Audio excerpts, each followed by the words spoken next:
बिमा भारत हादरनि थाखाय 19 बोसोर सम सिबिनानै फैफिननाय तामुलपुरनि नारायण गयारीखौ गाजा गोमजायै बरायदों गामिनि रायजो राजाफोरा। तामुलपुर जिल्ला कचुकाटा मटंगा चकनि थागिबि नारायण गयारीआ इन्डियान आर्मियाव 19 बोसोर बिमा भारत हादरखौ सिबिनानै गावनि आंगो न'आव फैफिननायखौ गाजा गोमजायै बरायो गामिनि रायजो राजाफोरा। रुंसारि टिकेन्द्र गयारी आरो दांखो गयारीनि फिसाज्ला नारायण गयारीआ थांनाय 2007 मायथाइनि 30 जुन खालाराव इन्डियान आर्मिनि सिपाही आर्मी साप्लाइ कर्प्स एबा ASC महरै साख्रि मावजेनदोंमोन। बिथाङा गोबाव सम 19 बोसोर बिमा भारत हादरखौ सिबिनानै गावनि आंगो न' फारसे फैफिननायखौ गोजोननाय आरो खुसिनि माला गानहोनानै गामिनि सेंग्रा सिख्ला आरो रायजो राजाफोरजों लोगोसे गावनि आंगो बिसि, आंगो बिमा आरो नखरनि सुबुंफोरा गडेश्वर चकनिफ्राय खाम, जथा, सेरजा, सिफुं बायदि सुनानै बरायनायजों लोगोसे आर'नाइ फालि गाननानै गाजा गोमजायै बरायनानै मान बावो। लोगोसे तामुलपुर ओनसोलनि समाज सिबियारि बिथांमोनाबो नुजाथिफिननानै सिपाही नारायण गयारीखौ बरायो।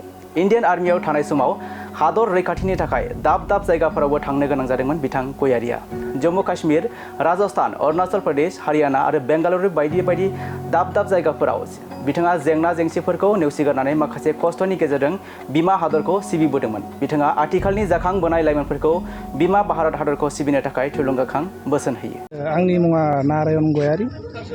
आङो 2007 30 जुन 2007 आव इन्डियान आर्मियाव जयेन जादोंमोन। दा दिनै 30 जुन 2026 आव रिटायार जानानै न'आव फैफिनबाय। बेनो आं इन्डियान आर्मियाव माने देशनि थाखाय सेवा खालामनानै मोजाङै न'आव फैफिनबाय। जायखि जेरै आं देशनि थाखाय देशनि रैखानि थाखाय हाबदोंमोन, जेबो जाया मोजाङै मोजां जेबो जायालासिनो जेरै थांदोंमोन ओरै न'आव फैफिननो हानायखौनो आं गावखौनो गाव बिराद मोनसे गिदिर गौरब साननानै लायो। मानो होनबा मोनसे देशनि रैखा खालामनो थांनायाव मानसिया 20 बोसोर गाहाम ओरैनो मोजाङै मोजां फैफिननो हाया। मानो होनबा माबा नङा माबा मोनसे जाना फैयो। नाथाय आं गावखौनो गाव बिराद माबा गिदिर साननानै लायो। मानो होनबा आं जेरै थांदों ओरैनो मोजाङै न'आव फैफिननो हादों होननानै आरो। सार खैफोदाथ' अजस्र खैफोद, मानो होनबा बेखौ बुंबाबो बुंख'नो हाया। मानसिनि बे देश रैखा खालामनो थांनायाव अजस्र खस्थ' मोनो। माने जेराव मेराव जानाय लोंनाय गावनि दोनथ'नाबाबो देशनि थाखाय नांनो गोनां जायो। गावनि खस्थ' सानालासेनो देशनि थाखाय नांनो गोनां जायो।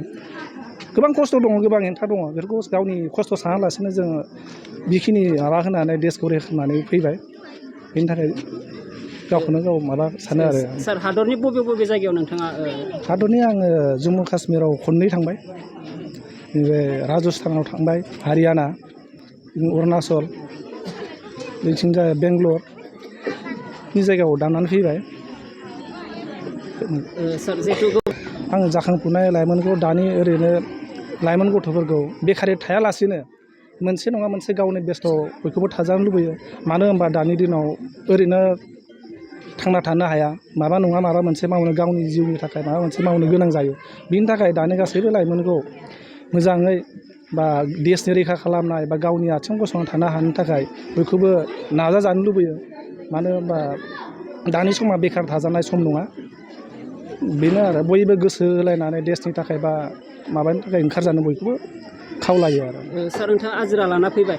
नोंथाङा दायो मा खामानि मावनो बा मा समाजनि थाखाय माबायदि खामानि मावलांनो सानदों? समाजनि थाखाय दाथ' जोङो मानो होनबा जों मोनसे हाग्रानिफ्राय फैनाय बादि जाबाय नालाय, जोङो मोनसे सिभिल महकमाखौ जेसेबां हमस'नो हाया।